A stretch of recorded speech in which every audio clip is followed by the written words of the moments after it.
여러분, 안녕하세요. 늦은 밤, TV를 끄고 방 안을 조용히 만든 채 잠자리에 들 준비를 하려는 그 시간, 당신의 하루는 어땠나요? 바쁘고 피곤한 하루를 마무리하고 누군가의 손을 잡고 싶은데 마음은 있는데 몸이 따라주지 않는 그 말 못할 순간을 경험한 적이 있으신가요? 저는 그랬습니다. 그리고 어느 순간 그 일이 자주 반복되기 시작했죠. 처음에는 그냥 피곤해서 그런가 보다 하고 넘겼습니다. 하지만 시간이 지나도 나아지지 않았습니다. 점점 자신감이 줄어들었고, 그건 단지 침실에서만의 문제가 아니라 일상 전반에 영향을 주기 시작했습니다. 어느 날 아내가 제 어깨에 손을 얹고 조용히 묻더군요. 괜찮아. 그 말 한마디에 저는 더 이상 아닌 척할 수 없었습니다. 발기부전이라는 단어는 남자에게 꽤 무거운 표현입니다. 마치 내가 예전만 못하다는, 끝이 가까워졌다는 경고처럼 느껴지기 때문입니다. 하지만 저는 그 생각을 바꿔야만 했습니다. 지금 이 영상을 보고 계신 분들이 있다면 저와 같은 길을 걷고 있는 분들이라고 생각합니다. 사실 발기부전은 50세가 넘어가면서 누구에게나 찾아올 수 있는 매우 흔한 현상입니다. 40대 중반 이후 남성의 절반 이상이 한 번 이상 겪는다는 통계도 있죠. 그런데 문제는 이 단어가 너무 금기처럼 여겨진다는 데 있습니다. 병원에 가는 건 부끄럽고, 친구와 이야기하는 건 어색하고, 인터넷에는 과장된 광고만 가득하죠. 결국 대부분의 남성은 혼자 끙끙 앓게 됩니다. 하지만 오늘 저는 그런 고정관념을 바꾸고 싶습니다. 발기부전은 단순히 성기능의 저하가 아닙니다. 오히려 우리 몸이 보내는 중요한 신호, 그것도 심각한 건강 문제로 이어질 수 있는 초기 알림일 수 있습니다. 심장질환, 고혈압, 당뇨, 스트레스성 신경 문제까지, 그러니까 단지 나이 들어서 그래 라고 치부해버리기엔 너무 중요한 문제라는 겁니다. 혹시 악어똥으로 만든 자외선 차단제 들어보셨나요? 고대 이집트에서는 실제로 사용되었답니다. 엉뚱한 이야기 같지만 발기부전을 다룰 때도 이와 비슷한 황당한 민간 요법이 넘쳐납니다. 마늘을 삶아 먹으라거나 고양이 발바닥을 말려서 그런 것들 말이죠. 하지만 오늘 이 이야기는 그런 비과학적 접근이 아니라 실제 의학계에서 공유되고 있는 내용과 임상에서 입증된 방법들로 이루어집니다. 그러니 너무 기대하기 전에 잠시 시간을 내어 영상의 좋아요를 누르고 구독하세요. 하지만 제가 여기서 하는 일을 정말 좋아할 때만 그렇습니다. 그런데 말입니다. 저는 스스로에게 물어봤습니다. 이게 끝일까?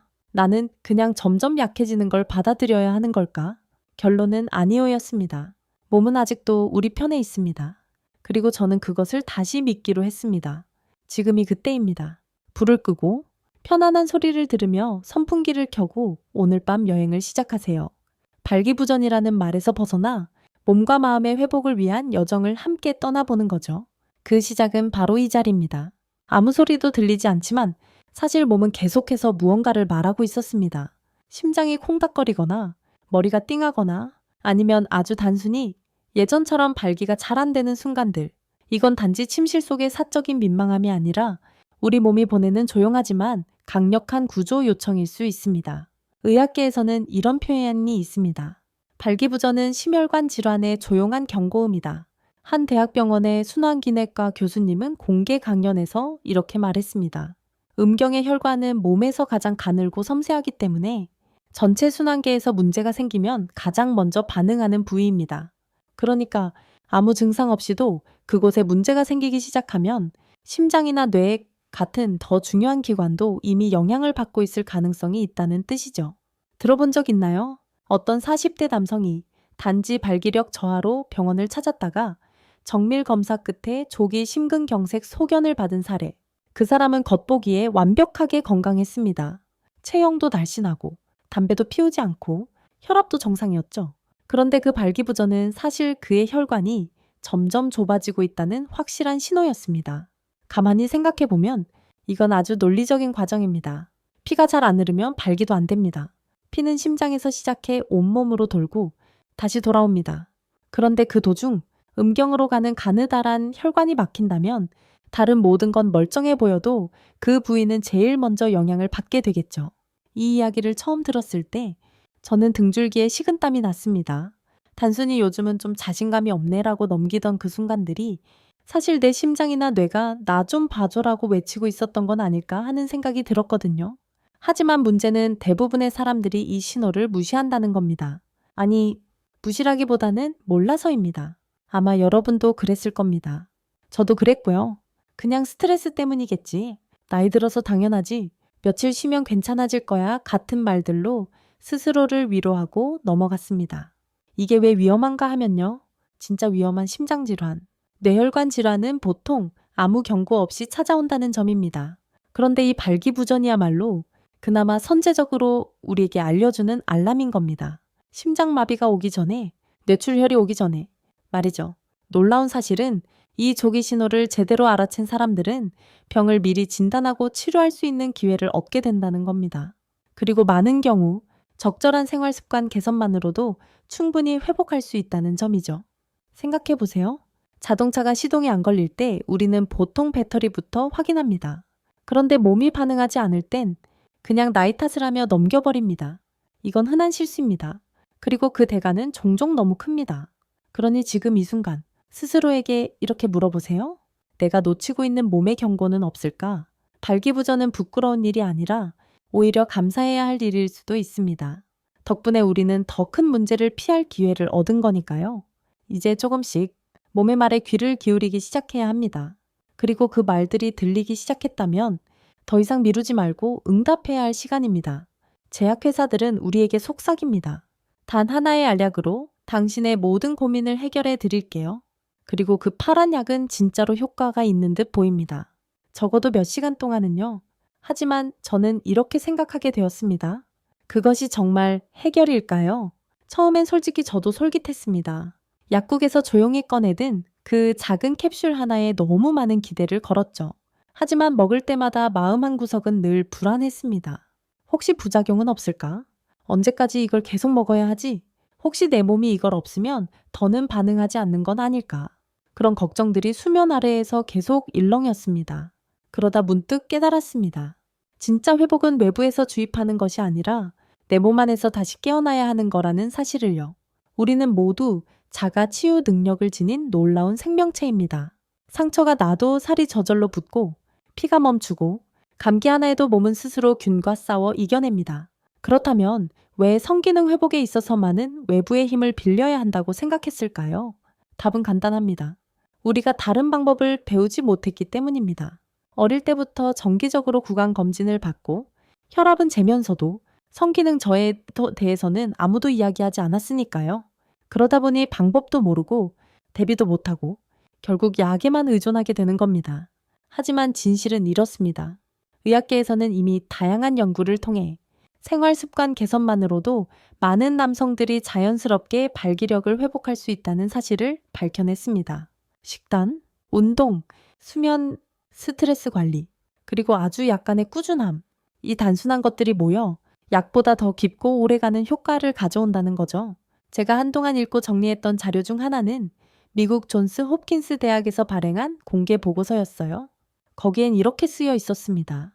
비약물적 접근은 발기부전 치료의 핵심적인 대안이자 심혈관 건강을 전반적으로 향상시킬 수 있는 전략이다. 무슨 말이냐고요? 네, 성 건강만이 아니라 심장, 혈관, 혈압까지 함께 좋아진다는 거예요.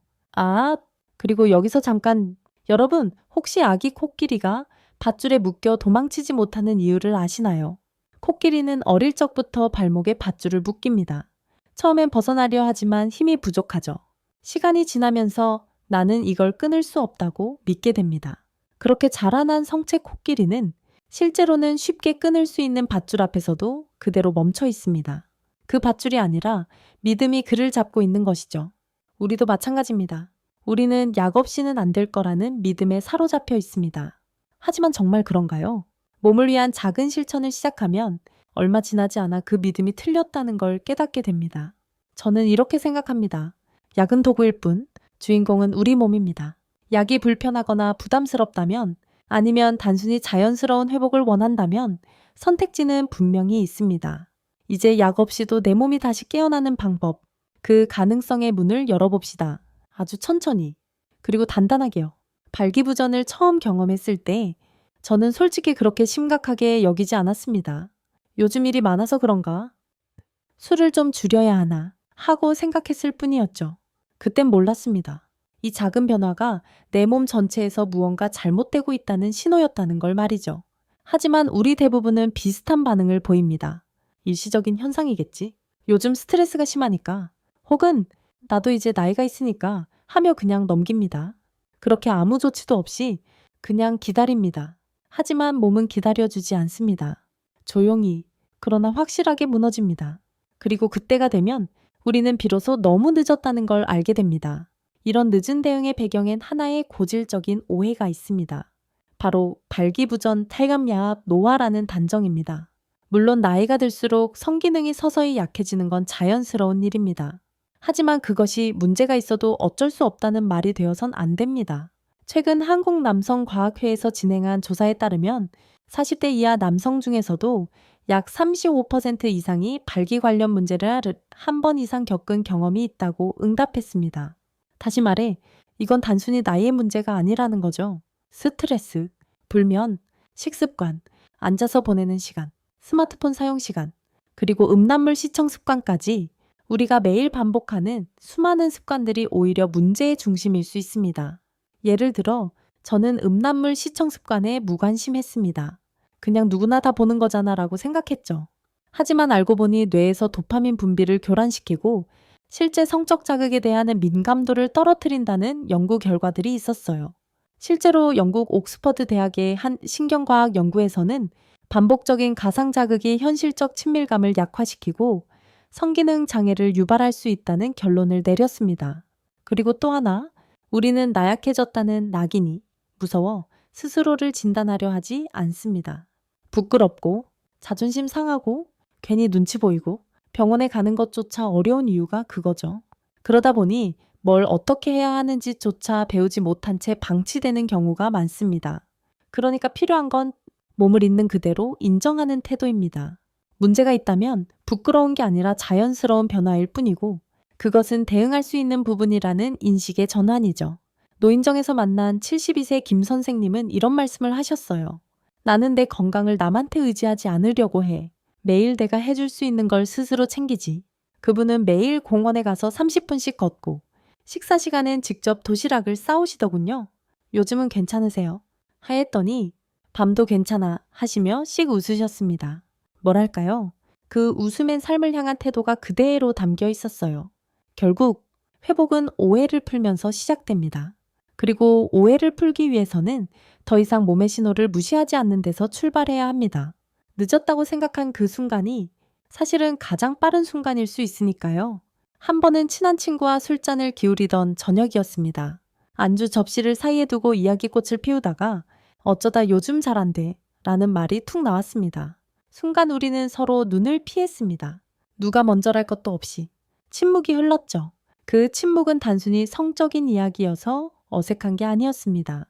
그 말에는 우리가 그동안 말하지 못했던 두려움, 자존심, 그리고 외로움이 녹아 있었기 때문이죠. 그리고 무엇보다 우리 사회는 발기부전이라는 단어 자체를 너무 오랫동안 금기로 여겨왔습니다. 왜일까요? 남성성의 상징이자 자존심과 직결된 영역이기 때문입니다. 남자는 나이 들어도 쌩쌩해야지. 아직도 한창이지. 같은 농담이 자연스러운 분위기 속에서 반대로 내 몸이 반응하지 않는다는 사실은 수치심으로 변합니다. 이런 문화 속에서 우리는 더욱더 침묵하게 되고 그 침묵이 문제를 더 키우는 거죠. 하지만 저는 이제 말하고 싶습니다. 이건 절대 부끄러운 문제가 아닙니다. 이건 건강의 한 부분입니다. 이건 이해와 회복이 필요한 과정일 뿐입니다. 의사들도 말합니다. 성건강은 전체 건강의 거울이라고요. 발기부전은 혈관 건강, 심장 건강, 내분비계의 균형, 심리적 안녕 상태를 반영하는 종합적 결과입니다. 그러니까 성기능은 절대로 고립된 문제가 아닙니다. 오히려 몸 전체의 소통입니다. 그리고 그 소통이 조금 어긋났을 뿐이죠. 마치 피아노의 줄 하나가 늘어졌다고 해서 피아노 전체가 망가진 건 아니잖아요. 단지 조율이 필요할 뿐입니다. 예전에 한 노년 심리학자가 이런 말을 했습니다. 남성들은 종종 성기능이 사라지는 것을 존재의 일부가 꺼져가는 것으로 느낀다. 하지만 그것은 끝이 아니라 형태의 전환이다. 그 말에 저는 깊이 고개를 끄덕였습니다. 그리고 깨달았습니다. 이건 어떤 기능의 소멸이 아니라 나를 더 잘 이해하기 위한 과정이라는 걸요. 의외로 많은 여성 파트너들은 이런 이야기를 먼저 꺼내주길 기다리고 있습니다. 발기부전을 숨기려 하면 관계는 더욱 서먹해지지만 솔직한 대화가 시작되면 서로를 더 깊이 이해하게 되거든요. 결국 그 관계는 단순한 육체를 넘어 감정의 교감으로 발전합니다. 그리고 그때부터 변화가 시작됩니다. 그러니 이제는 감추지 마세요. 침묵하지 마세요. 차라리 고백하세요. 나 요즘 좀 느려. 그러면 대답이 돌아올지도 모릅니다. 그럼 천천히 가자. 그 말 한마디가 약보다 훨씬 강력한 치료제가 될 수 있습니다. 부끄러워하지 마세요. 발기부전은 당신을 약하게 만들지 않습니다. 당신이 그것을 어떻게 대하느냐가 당신을 더 강하게 만들 수 있습니다. 이 밤, 내가 내게 말하듯 조용히 속삭입니다. 괜찮아. 나도 그런 적 있었어. 그 진심이 언젠가 또 다른 이의 회복을 위한 시작이 되기를 바랍니다. 몸 안에는 수천, 수만 개의 혈관이 있습니다. 큰 대동맥에서부터 머리카락보다도 더 얇은 모세혈관까지 그 모든 통로는 산소와 영양소를 실어 나르는 생명의 길이죠. 그런데 가장 먼저 막히는 곳이 어디일까요? 그렇습니다. 바로 음경입니다. 그리고 그 이유는 너무나도 과학적입니다. 음경의 혈관은 평균 지름이 이 머인퍼브밈에 불과합니다. 심장으로 가는 관상동맥보다도 더 가늘고 민감하죠. 그래서 혈관 내피에 아주 작은 변화가 생겨도 그 영향은 바로 드러납니다. 혈류가 약간만 줄어들어도 발기 유지가 어려워지고 어느 순간 아예 반응하지 않게 되는 것입니다. 제가 예전에 읽었던 일본 도쿄 의과대학의 논문에선 이렇게 표현했습니다. 발기부전은 몸 전체 혈관 건강의 지표이자 미세혈관 손상의 첫 증거다. 다시 말해 음경은 몸의 조기 경보 장치 같은 존재입니다. 겉보기에는 멀쩡해도 그곳이 반응하지 않는다면 몸속 어딘가에서 문제가 자라고 있을 수 있다는 의미입니다. 그런데 이거를 놓치기 쉽습니다. 스트레스 때문인가? 술을 좀 줄여야겠지. 한 번쯤 그럴 수도 있지 하며 넘겨버립니다. 저도 그랬어요. 몇 번 겪고도 그게 혈관 건강과 직결되어 있다는 걸 몰랐습니다. 그러다가 어느 날 정기 건강검진에서 콜레스테롤 수치가 위험 수위까지 올라가 있다는 말을 듣고 나서야 비로소 연결이 되었습니다. 이쯤에서 다시 떠오르는 게 있죠. 악어 똥자외선 차단제. 고대인들은 정말로 그걸 얼굴에 바르고 해를 피하려 했습니다. 그 정도로 절박했다는 겁니다. 지금 우리의 즉흥적 약물 복용도 본질을 보지 못한 채 임시방편에 의존하는 면이 있습니다. 막힌 관은 뚫지 않고 그냥 더 세게 누르는 것뿐이죠. 자연은 정직합니다. 피가 제대로 돌지 않으면 어디선가 문제가 나타나게 되어 있습니다. 그리고 그중 가장 먼저 그 영향이 나타나는 곳이 바로 성기입니다. 아이러니하게도 많은 남성들이 이 사실을 모르고 단지 나이 때문이라고 넘겨버립니다. 하지만 노화보다 훨씬 강력한 원인이 있습니다. 바로 내피 손상입니다. 혈관 내피는 혈액이 미끄러지듯 흐르도록 도와주는 부드러운 안감입니다. 그런데 고지혈증, 흡연, 스트레스, 고혈당 같은 요소들이 이 내피를 천천히 마모시킵니다. 마치 강물 엽두기 조금씩 깎이듯이요. 그리고 이 손상은 산화질소라는 물질의 생성에도 영향을 줍니다. 산화질소는 혈관 확장을 유도하는 신호 분자입니다. 이게 부족하면 피가 가야 할 곳으로 제대로 가지 못합니다. 성기는 피로 부풀어야 발기가 되는데 산화질소가 없으면 아무리 마음이 있어도 몸이 반응하지 않습니다. 결국은 감정이 아니라 흐름의 문제인 거죠. 제가 이걸 알았을 때 한동안 멍했습니다. 이토록 단순하고 명확한 메커니즘을 왜 그동안 몰랐을까 싶었죠. 하지만 동시에 안도했습니다. 이건 고칠 수 있는 문제였거든요. 내가 흐름을 막은 생활 방식을 바꾼다면 다시 회복할 수 있다는 희망이 생겼습니다. 그러니 지금 몸이 보내는 작은 신에 귀 기울여 보세요. 그곳이 말합니다. 나 아직 돌 수 있어. 다만 조금 막혔을 뿐이야. 그리고 그때가 우리가 몸을 진짜 이해하게 되는 순간입니다. 나는 매일 아침 같은 시간에 눈을 뜹니다. 시계 없이도요. 6시 37분쯤이면 자연스럽게 잠에서 깨곤 하죠. 그런데 어느 날부터였을까요? 눈은 떠지는데 몸이 무거워졌습니다. 특히 아래쪽이 예전처럼 자연스럽게 반응하지 않더군요. 처음엔 대수롭지 않게 여겼습니다. 하지만 이런 변화는 우리 몸의 생활 습관이 조용히 보여주는 결과물일 수 있습니다. 많은 남성들이 간과하고 있는 사실 중 하나가 바로 일상의 작은 습관들이 모여 성 건강을 결정한다는 것입니다. 건강한 식사, 꾸준한 수면, 일정한 운동, 스트레스 조절, 그리고 정신적 자극까지 이 모든 요소는 서로 얽히고 설켜 있습니다. 하버드 의과대학에서 발표한 한 논문에 따르면 발기부전 환자의 80% 이상은 생활 습관 교정만으로도 증상이 개선될 수 있다고 합니다. 약물보다 생활이 더 강력한 처방이라는 거죠. 예를 들어 앉아있는 시간이 많아지면 엉덩이와 하체 근육은 물론 혈액순환이 떨어집니다.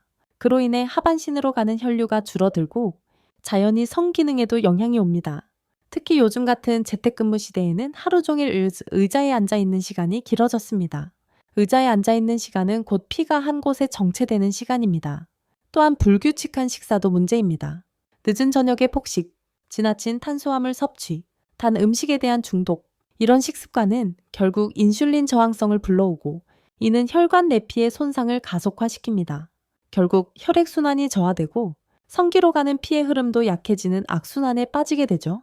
거기다 수면 부족은 테스토스테론 분비를 감소시킵니다. 한 연구에서는 단 5일 동안 하루 4시간만 자게 했더니 실험 참가자의 남성 호르몬 수치가 무려 15%나 줄어들었다고 합니다. 단지 피곤해서 그런 것 같아가 아니라 실제로 호르몬 생산 자체가 줄어드는 겁니다. 이쯤에서 제가 겪은 아주 사소한 예를 하나 들려드릴까요?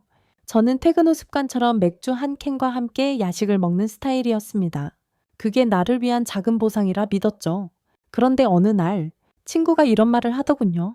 그건 내 대장 지방을 위한 축하 파티야. 농담처럼 웃어 넘겼지만 실제로 복부 비만은 혈관과 성기능을 동시에 공격하는 고요한 적입니다. 여기에 음란물 시청 습관까지 겹친다면 뇌는 비정상적으로 강한 자극에만 반응하게 됩니다. 실제 상황에서는 충분한 흥분이 되지 않아 성기능이 저하되는 거죠. 이건 단순한 습관이 아니라 신경 경로 재배선이라 불릴 만큼 심각한 영향을 끼칠 수 있습니다. 우리는 보통 무언가 문제가 생기면 큰 해답을 찾으려 합니다.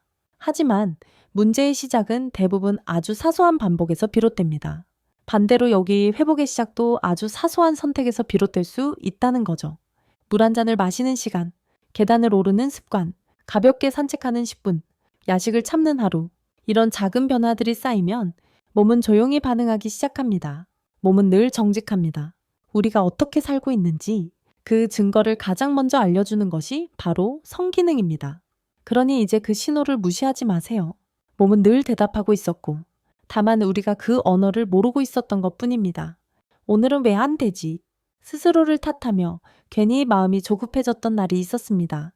상대를 당황시키고 싶지 않아 웃으며 넘기지만 내 안에서는 조용한 패닉이 시작되죠. 그런데 그 순간 저는 몰랐습니다. 내 몸의 두 가지 신경 시스템이 서로 다른 방향으로 줄다리기를 하고 있었다는 것을요. 우리 몸에는 교감신경과 부교감신경이라는 두 축이 존재합니다. 이 둘은 항상 같이 움직이지만 상황에 따라 어느 한쪽이 주도권을 잡습니다. 교감신경은 긴장과 각성, 위험에 반응하며 몸을 투쟁도피 모드로 몰아넣습니다. 반대로 부교감신경은 휴식과 소화, 안정, 그리고 친밀한 접촉에서 작동하는 회복 안정 모드입니다. 발기는 어느 쪽일까요? 바로 부교감신경의 작품입니다.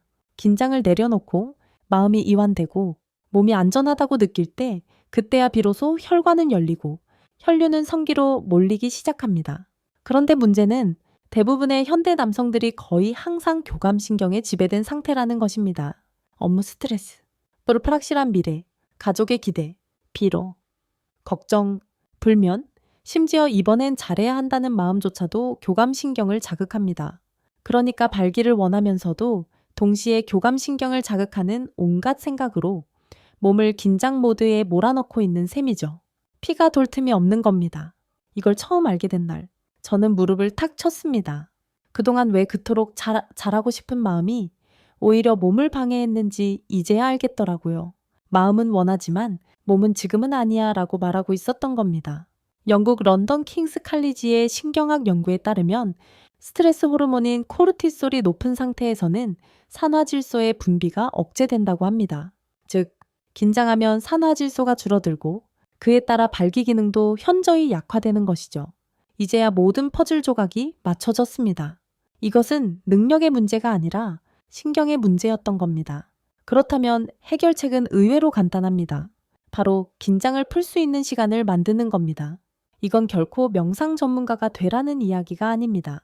다만 내 몸이 부교감 신경 모드로 전환될 수 있는 짧은 순간을 의도적으로 만들어 보는 것입니다. 예를 들어 숨을 천천히 쉬며 코로 들이마시고 내쉬는 것, 따뜻한 물에 몸을 담그는 것, 혹은 좋아하는 음악을 듣거나 향기로운 차를 마시는 것도 좋습니다. 그리고 무엇보다 중요한 건 잘해야 한다는 압박감에서 스스로를 놓아주는 일입니다. 친밀함은 성과가 아니라 교감에서 비롯된다는 걸 기억하는 것이죠. 저는 이걸 오케스트라 모드라고 부릅니다. 한 악기가 먼저 튀어나가는 게 아니라 전체가 하나로 조화롭게 연주되어야 진짜 음악이 되는 것처럼 몸도 마음도 감정도 하나로 어우러질 때 자연스럽게 반응한다는 걸 알게 되었죠. 오늘 밤 혹시 스스로를 몰아붙이고 있진 않으셨나요? 이번엔 잘해야 해 라고 긴장 속에 스스로를 가두고 있다면 잠깐 멈춰보세요.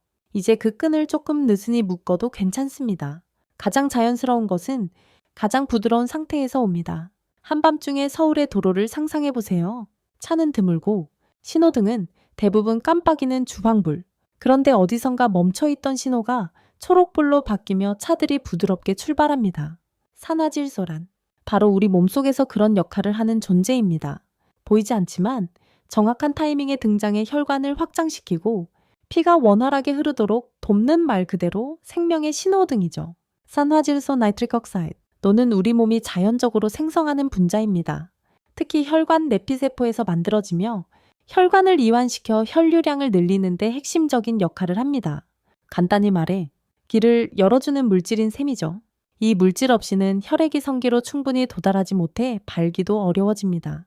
저는 이 개념을 처음 접했을 때 머릿속이 번쩍했습니다. 아, 결국 이건 자극의 문제가 아니라 흐름의 문제였구나. 그리고 그 흐름을 통제하는 가장 중요한 열쇠가 바로 산화질소였던 겁니다. 산화질소가 제대로 작동하면 성기는 마치 풍선처럼 혈액으로 부풀어 오르고 단단하게 유지됩니다. 그런데 이 물질이 부족해지면 아무리 흥분되고 자극을 받아도 피는 흐르지 못합니다. 마치 강물이 막혀버린 저수지처럼요. 그렇다면 왜 산화질소가 줄어들까요? 바로 우리가 살아가는 방식 때문입니다. 고지방 식단, 고혈당 상태, 수면 부족, 스트레스, 흡연, 이 모든 요소는 혈관 내피세포를 손상시키고 산화질소 생성을 방해합니다. 특히 인슐린 저항성이 생기면 혈당이 높아지면서 산화 스트레스가 발생하고 산화질소의 분해를 가속화시킵니다. 결국 혈관은 뻣뻣해지고 흐름은 느려지며 성기능은 저하됩니다. 한 연구에 따르면 제2형 당뇨 환자의 75% 이상이 발기부전을 경험하며 이는 산화질소 생성을 방해받은 결과라고 합니다. 또 다른 연구에서는 심혈관 질환이 있는 환자들이 비슷한 이유로 발기 문제를 겪는다는 보고도 있습니다. 이쯤 되면 이 작은 분자가 얼마나 큰 영향을 미치는지 체감이 되실 겁니다. 그렇다면 질문이 하나 생기죠. 그럼 이 산화질소는 어떻게 다시 늘릴 수 있을까?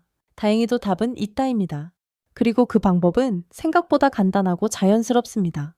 우리가 먹는 음식, 호흡의 방식, 움직임의 패턴을 조금만 바꾸면 몸은 다시 산화질소를 생성하기 시작합니다.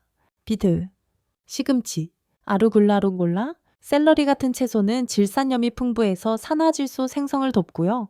적당한 유산소 운동은 내피세포의 건강을 개선하여 그 기능을 회복시킵니다. 게다가 코로 깊게 숨 쉬는 연습을 통해 산화질소 분비를 촉진할 수도 있습니다. 이건 너무 과학적인 이야기 같지만 실제로 여러분의 아침 한 잔 주스, 저녁 산책, 가벼운 스트레칭만으로도 시작할 수 있는 일들입니다. 산화질소는 바로 지금도 당신의 몸 어딘가에서 작동 중일 겁니다.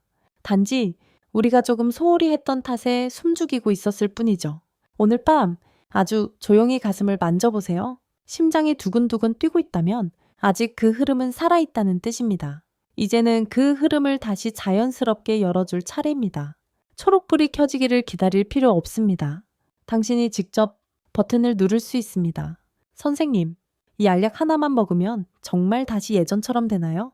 진료실 한쪽에 앉아 계시던 50대 중반의 남성분이 조심스레 물으셨습니다. 말투는 겸손했지만 눈빛은 절박했습니다.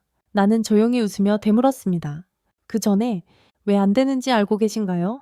많은 사람들이 파란 약기라 부르는 비아그라는 산화질소의 작용을 돕는 약입니다. 정확히 말하면 이미 생성된 산화질소가 혈관에 오래 머물 수 있도록 도와주죠. 덕분에 혈관은 조금 더 확장되고 피는 성기로 더 오래 머무릅니다. 마치 물줄기를 강제로 유지해주는 외부 펌프 같은 역할인 셈이죠. 하지만 문제는 그 펌프가 없을 때입니다. 산화질소 자체가 부족하면 아무리 약을 먹어도 뿌리부터 약해진 혈관은 반응하지 않습니다. 그저 효과가 안 받는 체질이라며 고개를 저을 뿐이죠. 이건 마치 집지붕에 물이 새는데 계속해서 양동이만 바꾸는 것과 같습니다. 문제는 양동이가 아니라 물이 새고 있다는 사실 그 자체인데 말이죠. 약은 증상을 덮어주는 역할은 할 수 있지만 원인을 없애는 것은 아닙니다. 의외로 많은 분들이 이 사실을 모르십니다. 약이 안 듣는 걸 보니 내 몸이 완전히 망가졌나 보다 라고 생각하곤 하죠.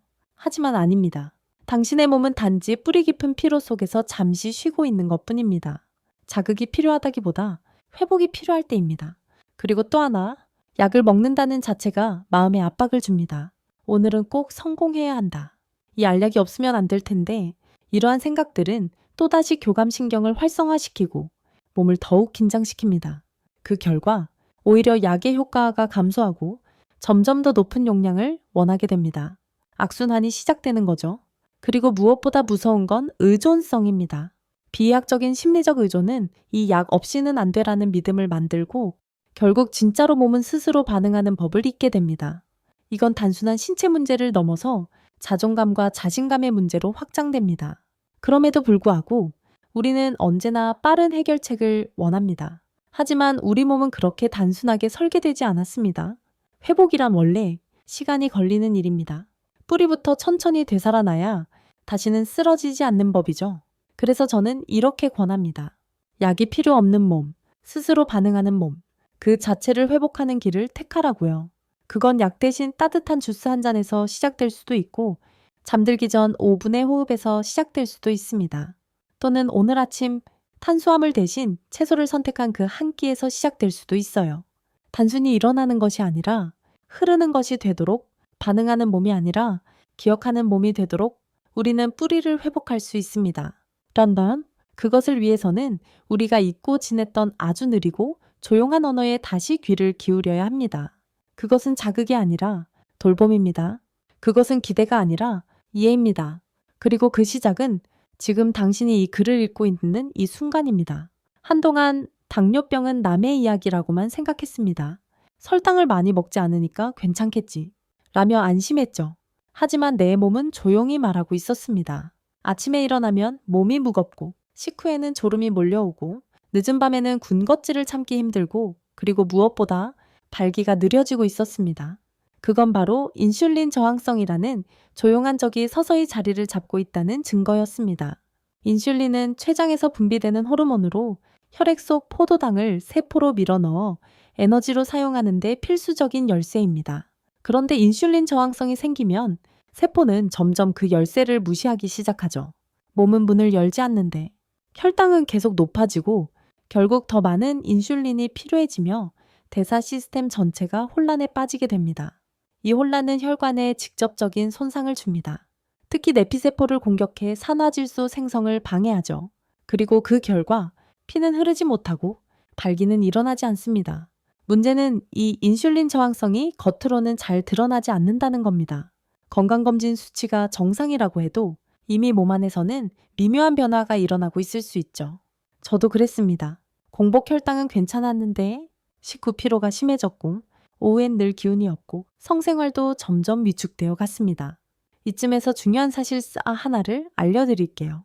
인슐린 저항성은 단지 당뇨로 향하는 길이 아니라 남성 호르몬 감소와 성기능 저하의 지름길이기도 합니다. 실제로 미국 메이오 클리닉 연구에 따르면 인슐린 저항성은 테스토스테론 수치와도 깊은 관련이 있다고 밝혀졌습니다.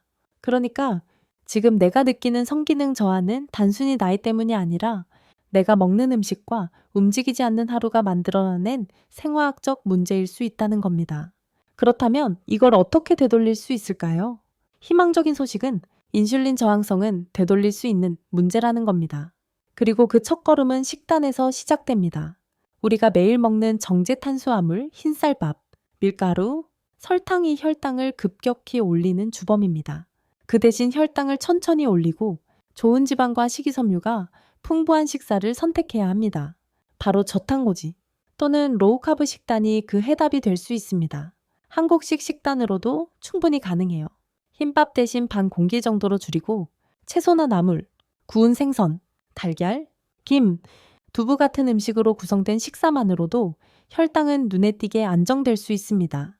그리고 중요한 건 이 식단이 단순히 살을 빼는 것이 아니라 혈관을 살리는 식단이라는 사실입니다. 저는 아침마다 비트 주스를 마시고 점심에는 흑미 반 공기에 삶은 채소를 곁들이고 저녁에는 가볍게 단백질 위주의 식사를 합니다.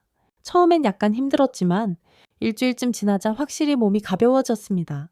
그리고 어느 날 아무 예고 없이 그 일이 자연스럽게 일어났습니다. 그날은 특별한 날이 아니었습니다. 그저 내 몸이 회복을 시작했음을 보여준 아주 소중한 하루였죠. 그러니 지금 당신이 조금 지쳐있다고 느껴진다면 가장 먼저 식단을 돌아보세요. 그건 단순한 식사가 아니라 몸과 혈관과 활력을 회복하는 첫 번째 약입니다. 누군가 이렇게 말했죠. 우리가 무엇을 먹느냐가 곧 우리가 누구인가를 결정한다. 처음엔 그저 멋진 문구라고 생각했습니다. 하지만 나이가 들고 몸이 말을 안 듣기 시작하니 그 말이 뼈에 사무치게 다가왔습니다. 우리 몸은 매일 무엇으로 구성될까요? 근육, 털, 피부, 삐뼈, 심지어 성기능까지 전부 우리가 먹은 음식으로 만들어집니다.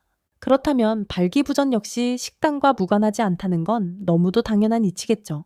특히 우리는 탄수화물 과잉 사회에 살고 있습니다. 아침엔 식빵, 점심엔 라면, 저녁엔 흰밥 한가득, 설탕이 들어간 간식은 말할 것도 없고요. 문제는 이런 고탄수화물 식단이 혈당을 급격히 올리고 그에 따라 인슐린 분비가 과잉되며 결국 인슐린 저항성과 혈관 손상을 야기한다는 점입니다. 게다가 지나치게 가공된 식품에는 염분과 포화지방이 가득해 혈관 내피를 점점 딱딱하게 만들죠. 그 결과 산화질소 생산은 줄어들고 성기로 가는 혈류는 약해집니다. 먹은 대로 반응한다는 말이 여기서 나온 걸지도 모르겠네요. 하지만 좋은 소식도 있습니다. 식단은 가장 빠르게 바꿀 수 있는 생활 습관이면서 가장 큰 변화를 가져오는 열쇠이기도 하다는 사실입니다. 제가 처음 선택한 건 너무 거창하지 않았습니다. 흰밥을 반 공기로 줄이고 그 대신 삶은 브로콜리와 달걀을 곁들이는 것이었어요.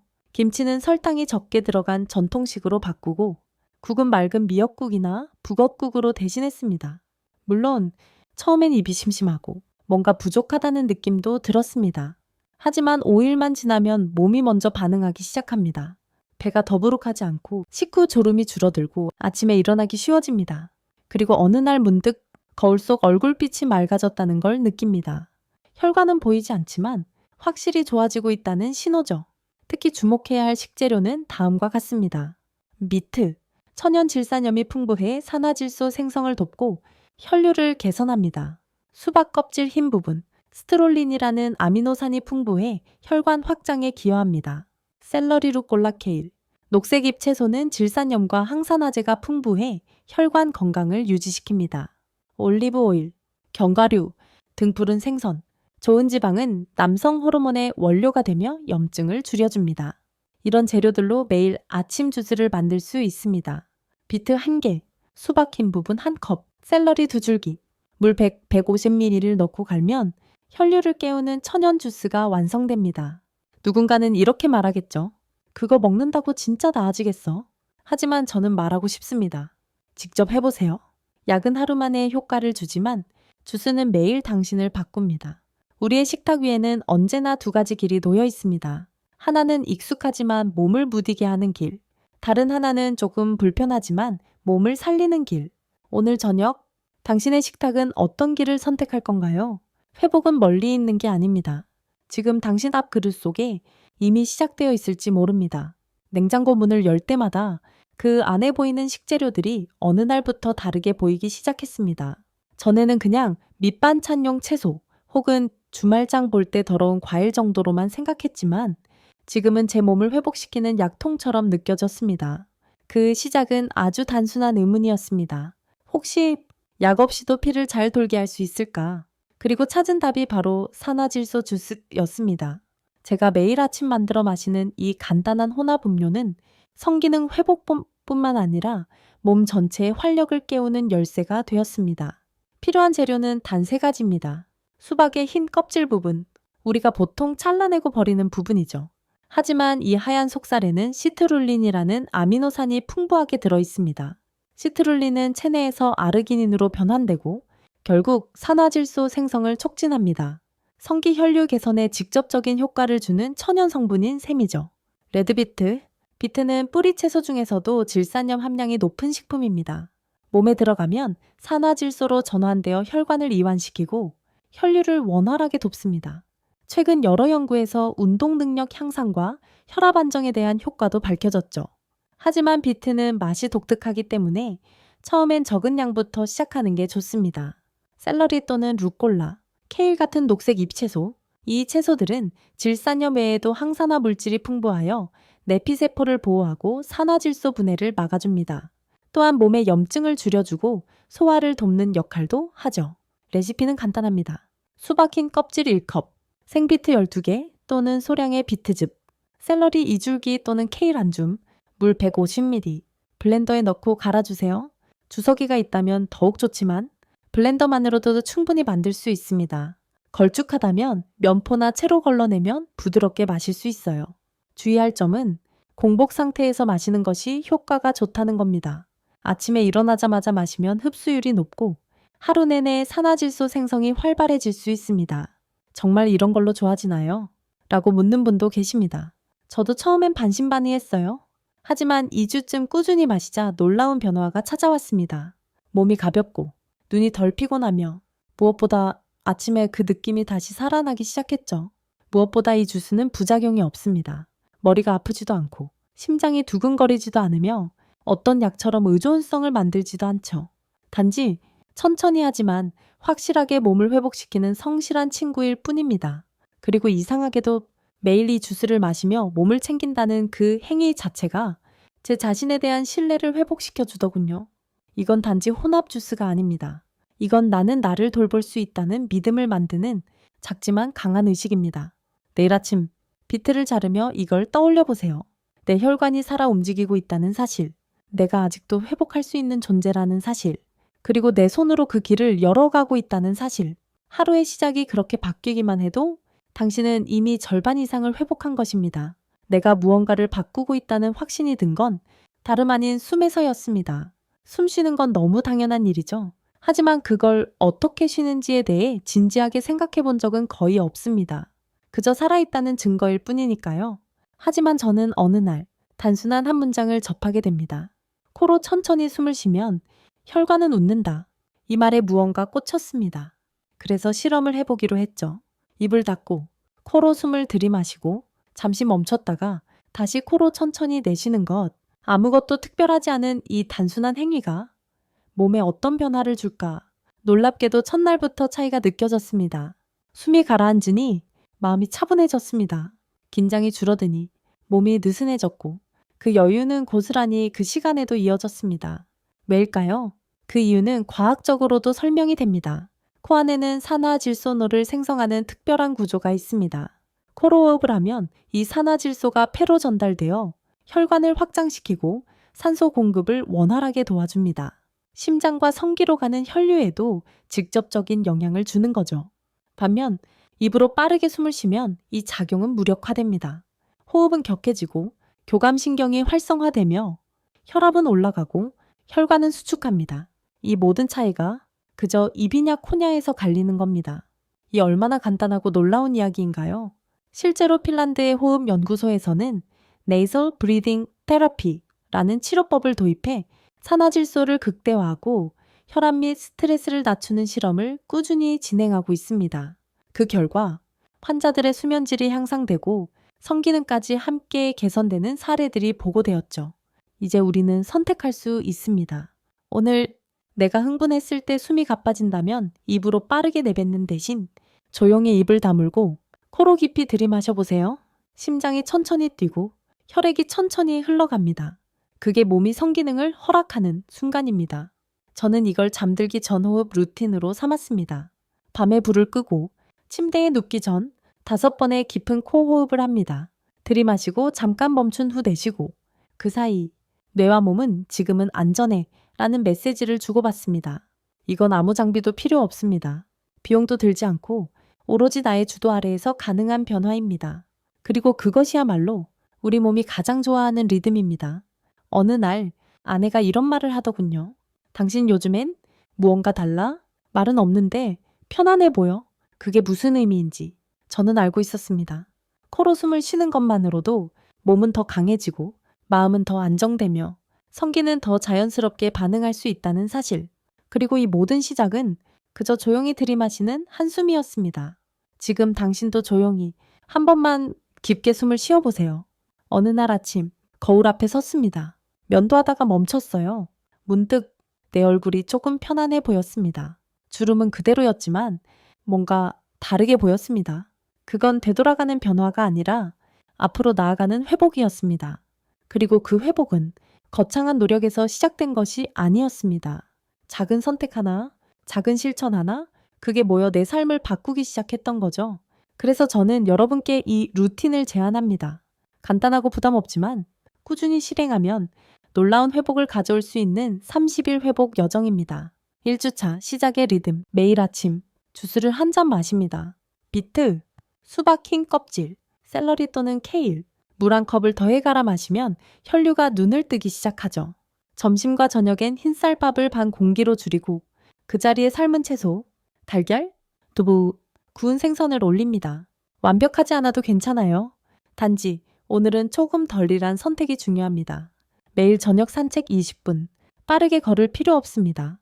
코로 숨을 쉬며 주변 풍경을 눈에 담아보세요.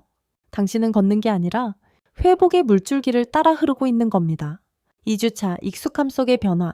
주스는 그대로 이젠 입맛에 익숙해졌을 테니 기분에 따라 레몬 한 조각이나 생강도 넣어보세요. 면역력도 함께 살아납니다. 걷는 시간엔 스쿼트 10회나 가벼운 팔 운동을 추가합니다. 물병 하나만 들고 팔을 들어 올려보세요. 나는 여전히 강하다는 신호를 근육에 보내는 겁니다. 밤마다 오해 깊은 코호흡, 불을 끄고 귀를 기울이며 자신에게 이렇게 속삭입니다. 수고했어. 오늘도 3, 4주차 자연스러운 회복의 시작. 이 시점이면 잠이 깊어지고 아침이 가볍게 느껴질 겁니다. 어느 날 별다른 자극 없이 몸이 예전처럼 반응하는 걸 느낄 수도 있죠. 감정 조절을 위한 루틴을 추가합니다. 하루 한 줄, 감사한 일을 기록하세요. 아침 햇살이 좋았다. 오늘은 커피를 천천히 마셨다. 이런 소소한 감정이 뇌를 부드럽게 만지고 신경계를 이완시켜줍니다. 그리고 일주일에 한 번 자신의 변화를 짧게 메모해 보세요. 잠이 더 잘 온다. 걷고 나면 마음이 가볍다. 아내의 손길이 어색하지 않았다. 이 기록이 당신에게 말해줄 겁니다. 몸은 회복하고 있다고. 작지만 결정적인 요령들. 주스를 마시는 날엔 커피를 조금 줄여보세요. 산책 중 스마트폰은 잠시 꺼두세요. 주말에 바쁘다면 일요일 하루만이라도 온전히 쉼에 집중해 보세요. 한 달이 지나면 하루쯤은 회복을 축하하는 날로 만드세요.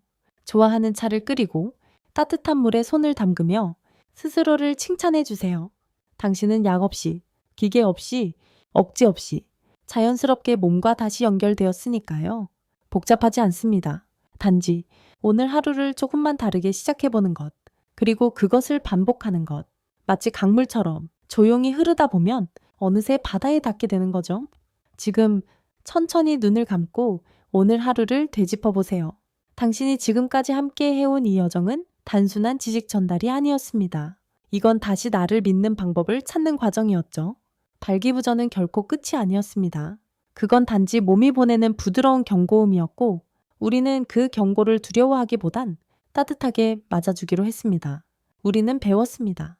산화질소는 몸이 스스로 만들어낼 수 있는 자연의 선물이고 혈관은 우리가 어떻게 숨쉬고 어떻게 먹고 어떻게 잠드는지에 반응한다는 사실을요. 우리는 알게 되었습니다.